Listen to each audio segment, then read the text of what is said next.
तर नमस्कार मित्रांनो, तुम्हा सर्वांचं स्वागत आहे आपल्या यूट्यूब चॅनलवरती. आणि आज माझ्यासोबत माझा मामा आहे आणि मामांकडून आपण काही अशा हॉरर स्टोरीज ऐकून घेणार आहेत, जसं की त्याच्यासोबत झालेल्या रिअल काही स्टोरीज किंवा त्यांनी काय ऐकल्या असतील अशा स्टोरीज. तर सगळ्यात पहिलं आपण मामाचं नाव वगैरे, मामा कुठं राहतो, काय कुठून आलाय, त्या गोष्टी जाणून घेऊया. मामा नमस्कार, मी यश पारवे ॲज अ मेडिकल ऑफिसर म्हणून जॉब करतो. तसं तर बघितलं तर मेडिकल ऑफिसर म्हणजे मेडिकल ह्या शब्दामध्येच हॉरर किंवा अंधश्रद्धा अशा गोष्टींमध्ये काहीही मान्यता नसते. तशा गोष्टींमध्ये सुद्धा एक मानवी जर समजा आपण म्हणतो की बाबा देव आहे तर भूत पण आहे किंवा मग भूत आहे तर देव पण आहे. हो, त्या गोष्टी ह्या आहेत. अशा विरुद्ध दिशेला ज्यावेळेस आपण गालबोट लावण्याचा प्रयत्न करतो किंवा डावचायचा प्रयत्न करतो, तर त्या त्या ठिकाणी कुठेतरी मानवानं सुद्धा अशा गोष्टींवरती थोडाफार विश्वास ठेवला पाहिजे. तर कसं असतंय, काहीच जीवनामध्ये घडणारे बदल असतील किंवा अचानक घडणारे बदल असतील किंवा दैनंदिन जीवनामध्ये काही आपण म्हणतो की बाबा आज असं झालं, आता असं झालं, चकवा घडला किंवा काय झालं. असे बरेचसे किस्से नाही, त्या माणसाच्या आपण त्या जीवनामध्ये प्रत्येक येत गोष्टीवरती राहतात. बोलणार आहे की चकवा बरोबर, चकवा बरोबर. एक वेगळा प्रकार आला, हं. किंवा खरंच एखाद्यासोबत हॉरर काही गोष्ट झाली असेल ती गोष्ट वेगळी आली, बरोबर, किंवा बरोबर. मेडिकल क्षेत्रामध्ये सुद्धा म्हणजे ते ते एक एकदम भयानक हॉरर आहे की ते तसं कोणी साधा माणूस बघूही शकत नाही आणि करेक्ट. त्याच्या मनामध्ये तशा गोष्टी येऊ पण शकत नाही. बरोबर, तर आपण बरोबर. मामा मेडिकल लाईन मध्येच आहे, तर आपण त्याच्याकडून त्या गोष्टी जाणून घेणार आहे. आणि सर्वात महत्वाची गोष्ट म्हणजे आपण त्याच्यासोबत किंवा त्याच्या मित्रांसोबत काही अशा जर गोष्टी असतील, तर मामा तू आमच्या जे प्रेक्षक आहेत आणि जे मित्र आहेत आपले, त्या सर्वांना तू स्टोरी सांग. तर सर्वांना सर्वप्रथम नमस्कार प्रेक्षक बांधवांना. आज या ठिकाणी मला म्हणजे ॲक्च्युली असं काही ठरलं नव्हतं आमचं, की बाबा आज आम्हाला व्हिडिओ करायचा आहे, काय करायचं आहे. अचानकपणे भाचा माझ्याकडं मामाकडं आला आणि त्यानं लहान मुलासारखा माझ्याकडं हट्ट केला, की बाबा आज मामा काही करून आपल्याला एक व्हिडिओ बनवायचा आहे. तर भाच्याच्या पुढं तर काय जाऊ शकत नाही. मी असो अन् कुठला मामा असला, किती मोठा मामा असला तरी जाऊ शकत नाही. त्याच्यामुळं भाचा तर सगळं काही. नाही, लहानपणापासून आम्ही गावाकडे गेल्यानंतर सुद्धा मामाला असं सगळ्यांचं जेवण झाल्यावरती पहिलं आमची एक गोष्ट असायची की मामा हॉरर स्टोरी सांग. नक्कीच, नक्कीच. तर चला, जास्त उशीर न घालवता आपण आपली जी पहिली हॉरर स्टोरी हं, आहे हं. त्या हॉरर स्टोरीला सुरू करूया. मामा सुरू कर. तर सर्वप्रथम म्हणजे हॉरर स्टोरी म्हणण्यापेक्षा हे कसं आहे, आम्ही एकमेकांचे अनुभव एकमेकांना शेअर करतोय, की कसं म्हणजे बाकीच्या प्रेक्षकांना सुद्धा वाटू नये, की बाबा हां, ठीक आहे, तुम्हाला व्हिडिओ करायचा आहे, तुम्ही काहीही अपलोड करता असं वगैरे. तर हे काही नसून हे आमच्या दोघांमधला सुसंवाद आहे, की बऱ्याच दिवसानंतर आम्हाला असा वेळ भेटलेला आहे, की बाबा मामा भाच्यांच्या गप्पा आज रंगणार आहेत. तर त्या गप्पा म्हणजे आम्ही आनंद आम्हाला दोघांनाही वाटतो, की बाबा तुमच्याबद्दल आम्ही शेअर करतोय. तर म्हणजे याला एक स्टोरी न म्हणता आम्ही सुसंवाद करतोय, एवढं फक्त म्हणजे ग्राह्य धरायचं. हो. तर सर्वप्रथम महाबळेश्वरची स्टोरी सांगतो. ॲक्च्युली मी पण महाबळेश्वरला बऱ्याचदा जाऊन आलो. जाऊन आल्यानंतर म्हणजे झाडी, डोंगर, काय हवा, काय हे पाणी, हं, अशा वातावरणामध्ये माझे कर्नाटकचे मित्र होते दोघंजण. त्याच्यानंतर त्यांना म्हणजे महाबळेश्वर हे खूप नावाजलेलं गाव आहे. तर आता कुठल्या जरी राज्यात असलं आणि बाहेर देशात जरी असलं, महाबळेश्वर म्हणजे ही महाराष्ट्राची एक म्हणजे हे आहे, की बाबा तिथं शुद्ध हवा सगळ्या उटीच म्हणा प्रकारे एक प्रकारे. एक प्रकारे उटीच म्हणता येईल त्याला. हम्म. तर अशा ठिकाणी माझ्या 2 मित्रांना चकवा तिथं बसलेला आहे. ॲक्च्युली काय आहे, महाबळेश्वरमध्ये एकतर नेटवर्क नाही. नाही, नेटवर्कचा प्रॉब्लेम. नेटवर्कचा तर प्रश्नच सोडा. तर Google मॅपच्या आधारे तुम्ही लोकेशन फक्त दा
फिरून फिरून त्याच जागेवरती येतो. मग शेवटी ते बाहेर कसे निघले? मग नंतर शेवटी ते म्हणजे आपोआप नंतर ते चालले त्याच्यानंतर परत 1 तासानंतर ते थांबले एका जागेवरती थांबले, थोडंसं जरा फ्रेश झाले.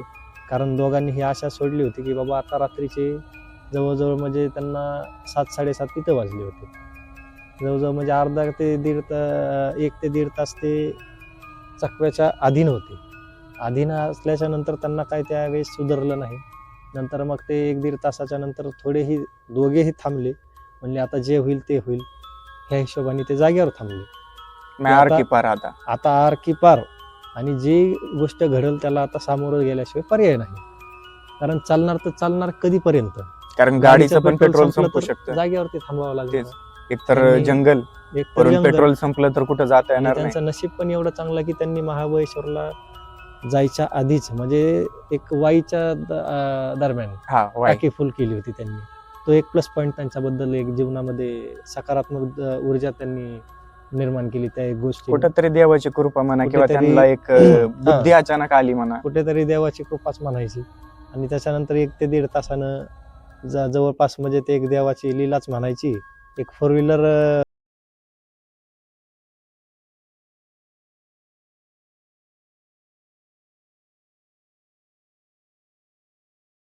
आणि त्याच्यानंतर त्यांनी त्याला थांबवलं.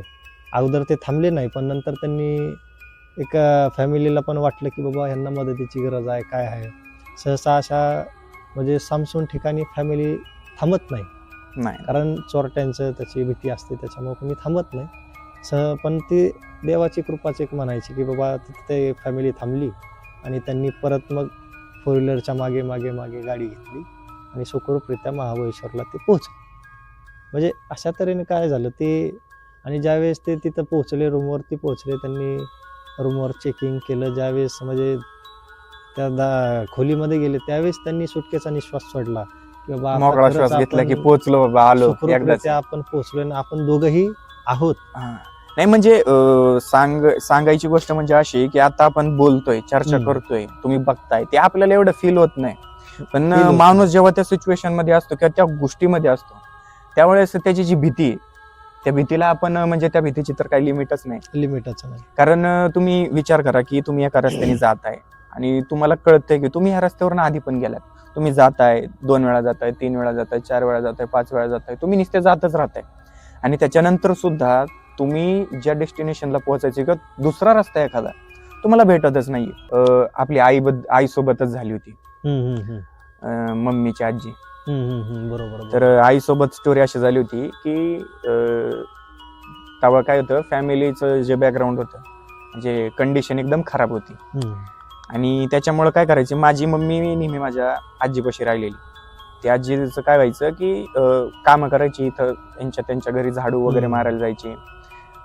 एखादं समजा कुठं जेवण वगैरे म्हणजे कोणाचं लग्न वगैरे कार्य असेल तर तिथे जी जेवणाची भांडी असायची ते भांडे वगैरे धुवायची. म्हणजे पैसे घेत नव्हते त्याचे, पण राहिलेलं जे काही जेवण थोडंफार जर असलं तर ते जेवण घ्यायची, मम्मीला आणायची, मम्मीला द्यायची.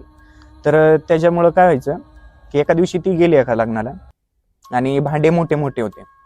तर त्यांचं कार्यक्रम व्हायला उशीर झाला आणि उशीर व्हायला लागला. आणि त्याच्यानंतर मग काय झालं की हळूहळू रात्र होत आल्यामुळं काय झालं की आजी काय म्हणली की काम तर झालंय, पण एक भांडं राहिलंय, मोठं पातेलं होतं. म्हणली ते एक पातेलं राहिलंय, त्या पातेल्यामध्ये मी आज घेऊन जाऊ का थोडंफार, म्हणजे जेवण जे होतं ते त्याच्यात घेऊन जाऊ का, उद्या मी आणून देते तुम्हाला स्वच्छ धुवून वगैरे, नाही का. ते म्हणले ठीक आहे, पण लवकर आणून द्या, कारण आम्हाला दुसरीकडे पण कार्यक्रम आहे, तिकडे ते पातेलं घेऊन जायचे, त्याच्यामुळे तुम्ही उद्या जेवढे लवकर होईल तेवढं लवकर आणून द्या. तर रात्रीची वेळ झाली. आजीला एकतर तिथं रात्रीचं थोडंसं जरा दिसायला प्रॉब्लेम होता, कारण तिचं एक तर वय झालं होतं आणि त्याच्यामुळे ती येत होती रस्त्याने. आणि येत असताना अचानक काय झालं की आमच्या म्हणजे पाटोदा गाव आहे आमचं, मामा तिथलाच आहे. आणि त्या पाटोद्या गावाच्या समोर कसं आहे की एक हायस्कूल शाळा आहे, म्हणजे हॉरर एकदम शाळा म्हणतात त्याला. त्या शाळेच्या समोरून असं दिवसा जरी चाललेला असेल ना तरी असं त्या कॉलेजकडे जर पाहिलं ना अंगावरती काटा येतो, कारण ते कॉलेजच तसलं भयानक आहे. तर त्या कॉलेजच्या समोर एक पूल आहे छोटा, त्यावेळेस म्हणजे आता नवीन बांधलाय पण त्यावेळेस एक असा छोटा पूल होता. एकदम छोटा पूल होता. आणि त्याच्यावरनं काय झालं की आजी रात्रीची चालली होती, रस्ता एकदम सामसूम, तिथं त्या रस्त्यावर अक्षरशः कुत्रं सुद्धा नव्हतं. संध्याकाळचे तसल्या ह्याच्यात- 7 वाजले की तिथं कुणीही नसतं. नाही कारण ते कॉलेज अशी जागा आहे की तिथं नाही कुणी जाऊ शकत, कारण लोकांचं मान्यता आहे की नाही बाबा तिथं नाही गेलं पाहिजे, आणि ती जागा थोडंसं आहे गावाकडे जरा. शक्यतो 6:30 नंतर कुणीही फिरकत नाही, फिरकत नाही, सगळं सामसूम होतं. एकदम गाव शांत. आणि त्याच्यामुळे काय झालं की आजींनी पातीला उचललं आणि घराच्या दिशेने निघली. घरी जात असताना तिला स्टार्टिंगला काय वाटलं नाही, पण थोड्या वेळानंतर काय झालं की अचानक आहे ना तिला हलके हलके आवाज यायला लागले. आणि आवाज यायला लागले, थोड्या वेळानंतर काय झालं ती पुलावरनं चालली होती. पुलावरनं जाताना काय झालं की असं पूल असा हे होता सी टाईप मध्ये नाही का, असं थोडंसं असं उतारमध्ये थोडा गॅप असतो, पाणी वगैरे खालचं गटारात जायचं त्याचं जाण्यासाठी त्या गोष्टी, ते थोडा मध्ये गॅप असतो, तर तसा गॅप होता. तर आजी चालली होती ना, तर काय झालं की ती जेव्हा इकडून आली तर तिला त्या गॅपचे तिथून कोणीतरी आवाज देते असं वाटलं नाही का. आजी थोड्या वेळ थांबली आणि तिच्या हातात पातेलं होतं. आजी थोडंसं घाबरली. आजी घाबरून फक्त एवढंच म्हणली की हे बघ, माझ्याकडे तुला देण्यासाठी काही नाही, पण माझ्याकडे फक्त एवढं खायला आणलंय मी, बरोबर. मला काय करू नको, फक्त वाटलं तुला बाकी काय घेऊन जायचं असेल जा, काय करायचं कर, फक्त मला काय करू नको. आजीने काय केलं, ते पातेलं तिथं ठेवलं पुढं आणि थोडीशी मागं सरकली. आणि मागं सरकल्यानंतर ते पातेलं अचानक आहे ना, अंधार जे पुलाच्या खाली होतं ना, म्हणलं आवाज येतोय, त्या डायरेक्ट अंधारात पातेलं गेलं. आणि आजी एवढी घाबरली की पळत पळत घरी गेली. आणि माझी मम्मी होती, मम्मीने विचारलं आजीचा चेहरा बघून, कारण आजी पूर्णपणे घाबरलेली, एकदम घामाघूम झाली होती. आजी मम्मीने विचारलं आजी काय झालं नेमकं. आजी म्हणली काय नाही बाळा.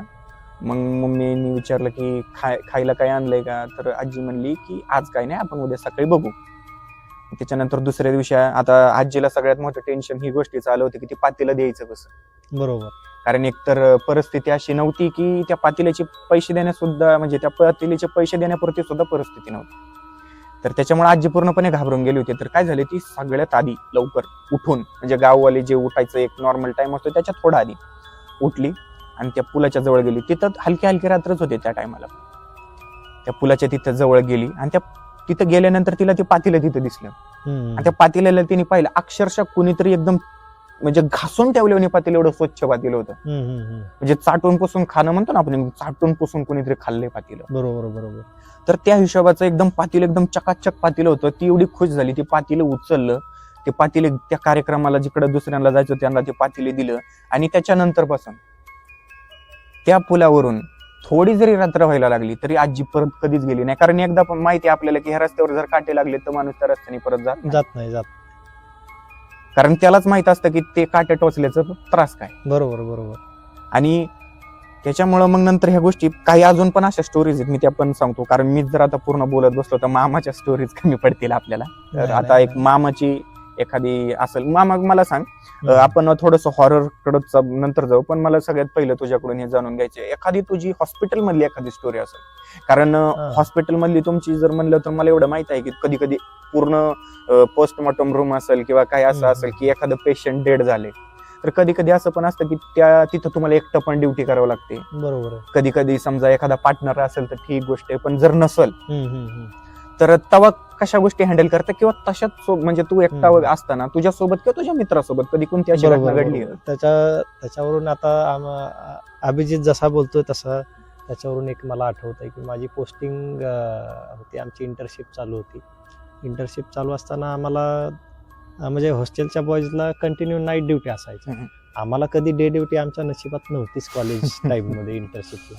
आणि इंटर्नशिप चालू असताना मग आम्ही बँगलोर येथे इंटर्नशिप केलेली आहे. आणि तिथं म्हणजे एक ज्यावेळेस तुम्ही घर सोडून जाता ना, त्यावेळेस तुम्हाला एक असं वाटतं की बाबा तुम्ही आझादपंची झालेला. तिथं कोणी दापायला नसते ना, कोणी काय नसते, शिवाय तुम्ही ड्युटीवर आहेत.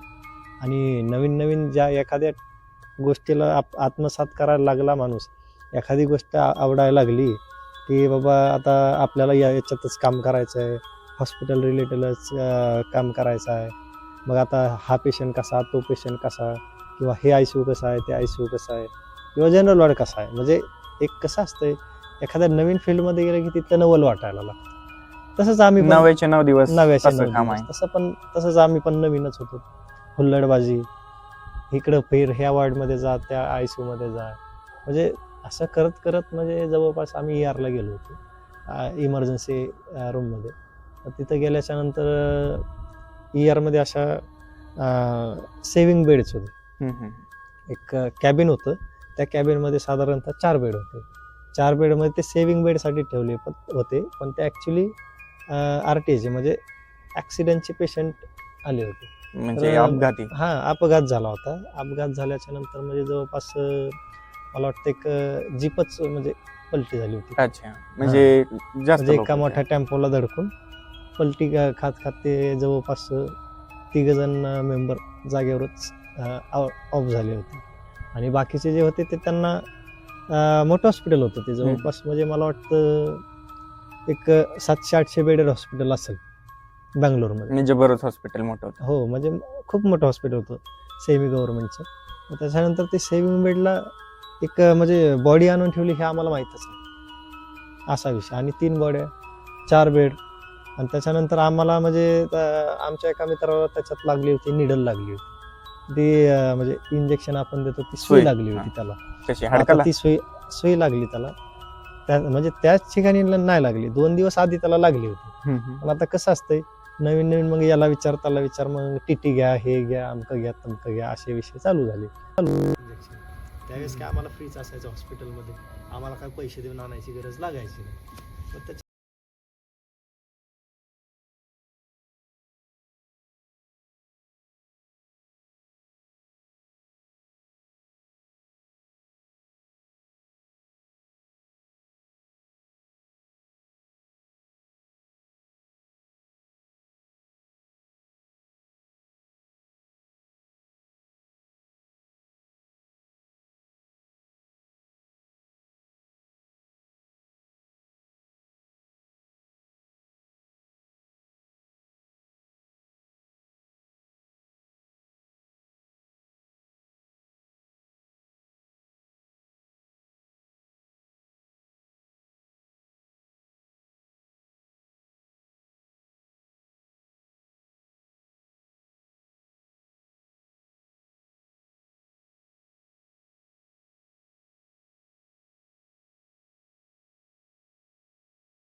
फक्त घाबरलो आम्ही.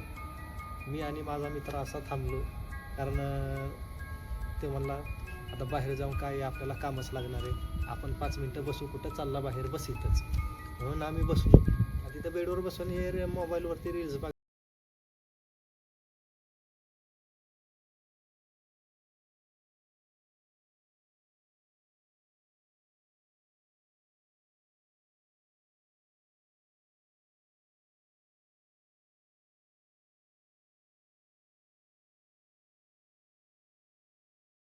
आणि त्या 4 बॉड्या ज्या ठेवल्या होत्या त्या ऑलरेडीच होत्या, 3 बॉड्या. मग ते ठेवल्याच्या नंतर नेमकं काय झालं, पंखा हा चालू होता ऑलरेडीच. पंखा चालू होता आणि त्या बॉडीवरती झाकलेलं होतं बेडशीट झाकलेलं होतं. आणि ते अचानकपणे म्हणजे असं उडलं आणि त्या बॉडीला फेस ट्रॉमा होता. म्हणजे जवळपास त्याचा फेस पूर्ण डॅमेज झाला होता, फेस फ्रॅक्चर झाला होता त्याचा. आणि इतकं म्हणजे भयानक ते दृश्य दिसलं ना. आम्ही इंटर्नशिपला होतो, नवीन होतो. इतकं भयानक आम्ही दोघंही घाबरलो की अक्षरशः लटलट आमचे हातपाय कापायला लागले. अजूनही इन्सिडेंट आठवतो तुम्हाला. आता काय वाटत नाही, पण नवीन. आता तू प्रो झालास, आता पण त्यावेळेस तुझ्यासाठी त्या गोष्टी नवीन होत्या ना. अचानक आपल्या समोर भयानक असं काहीतरी. आणि मेन म्हणजे ह्यांनी उघडून पण पाहिलं नाही, पंखाचं चालू होतं त्याच्याने डायरेक्ट ते असं झालं. यांच्या तोंडासमोर त्या गोष्टी आल्या. त्याच बॉडीच्या पायाजवळ दरवाजा एक्झिटचा होता. म्हणजे इतकं आम्ही भयानक दोघंही म्हणजे आतमध्ये बी पळता येईना, आम्हाला म्हणजे कुठंच पळता येईना. आणि नेमकं त्या दरवाजाकडे सुद्धा जायची भीती वाटायला लागली की बाबा ते उठून काय करतंय का काय. म्हणजे असे काही नाही एकतर गोष्टी कसं आहे ह्या माणसाला गोष्टी आपलं डोकं इमेजिन भ्रमित का करतं करतात. का तर आपण पिक्चर मध्ये या गोष्टी खूप पाहिलेल्या आहेत. हम्म. की अशा टाइमाला ती बॉडी अचानक उठते, अचानक आपल्याकडे गळा धरायला येते, पकडायला येते. अशा टायमिंग मध्ये असा काही इन्सिडेंट पिक्चर मधला आपल्याला आठवतो की माणसाला घाबरून सोडतात त्या गोष्टी.